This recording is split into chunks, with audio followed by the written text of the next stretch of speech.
Hi, so my name is Noah Smith, and I am going to be doing my close reading analysis on this page from Fantastic Four #1 by Jack Kirby. So if we look at panel #1, and I'm going to be going through this panel by panel for you guys.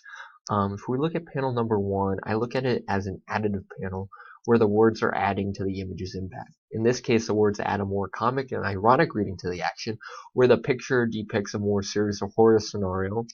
So, if we got rid of the words, we would definitely have a very different reading of what is happening here. And while the general sense of this panel is still to convey a sense of, horror and destruction, the words create an additive effect where we get a more comic and ironic reading of it, and we understand Ben's perspective more as he quips, "Why must they build doorways so narrow?"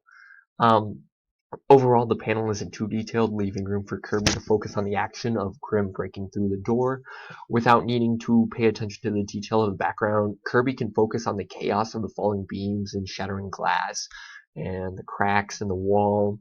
Adding to the chaos is the fact that the wide shot is pulling our attention in different directions as the image bleeds off of the page. So we go from Grim to the man to this man. It's pulling our eyes in three different directions.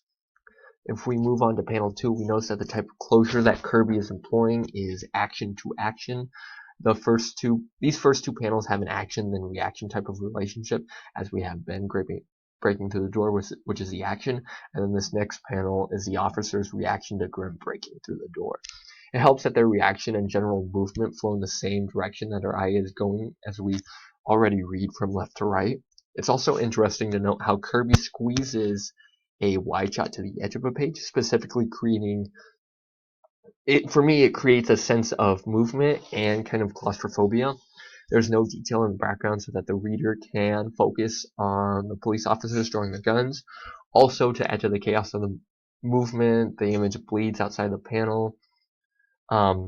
This is also very picture specific. We don't really need to explicitly read the officer's apprehension when we can infer based on their actions. And it's really interesting how Kirby visually constructs this picture as our eyes naturally go from the man running away to the officer reaching for his gun to an officer pulling out of his gun. So it's almost like, visual storytelling, a process, running away, then the hand, and then pulling out. So it's very interesting how Kirby is able to convey a sense of movement and progression just through images, a single image.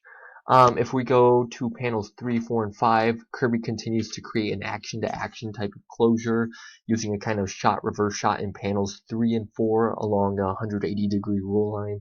Since this is an action sequence, all of the panels here are very picture-specific, where all the information that the reader needs to understand. The information is conveyed solely in Kirby's wide shots here, and the wide shots are kind of, small. So again, more claustrophobia. There's no detail in the background for these first two panels so that the reader can focus on the action. The only background detail comes when Kirby wants to illustrate a change in location, like in panel 5, with Grim dropping down into the sewers, and then suddenly we have all these beams and poles and tubes and everything like that.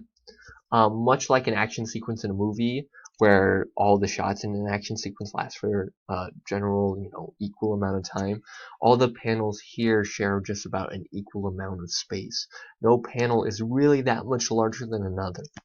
In panel 3, the gunshot is visually jarring because it moves away from the natural reading movement of our eyes from left to right. And just like the sequence above it, these three panels have an action, reaction, action relationship where we have action, reaction, action. Panel 6 shows off a sort of unnatural POV because while the entire comic up to this point is from Grimm's perspective, except for panel 2 is interesting here because it's from a more, to me, I get a more objective perspective from this illustration, but I digress. The entire comic up to this point is from Grimm's perspective. The cross-sectional diagramming of this panel suggests a different, more objective perspective. The cross-sectional diagramming, the rejection of a formal structure, and the narrowing of the image in this panel suggests a claustrophobic whiplash to the more open, ambiguous blue background panels of the interaction with the officer. This makes the action very dynamic and visually interesting while conveying the strangeness of what is happening to Graham. And if we move to the last two panels, panels 7 and 8, these last two panels are more duo-specific as Kirby uses Grimm's words and illustrations to convey all the narrative information that the reader needs. More of the same action-to-action pacing from Kirby. Grimm's movement continues to flow from left to right, just like our eyes do when we read this page. In the background of panel 7, we are afforded a lot more attention to detail in the background. In panel 8, there is a jump in POV from Grimm's perspective to the perspective of a bystander in danger, creating an effect where Kirby wants us to focus on the consequences of Grimm's actions. And it's really interesting to notice that these three panels, you can argue that these ending three panels all demonstrate a kind of shift in perspective. And so that's really interesting.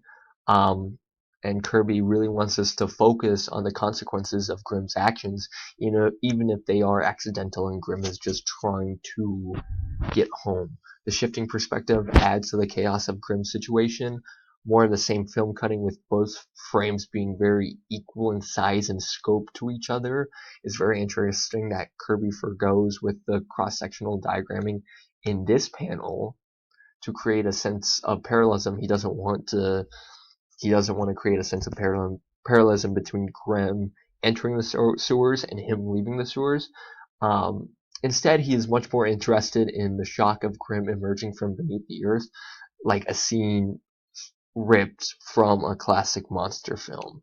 So this is a really visually, narratively, and emotionally interesting page that Kirby is able to construct for us, the reader.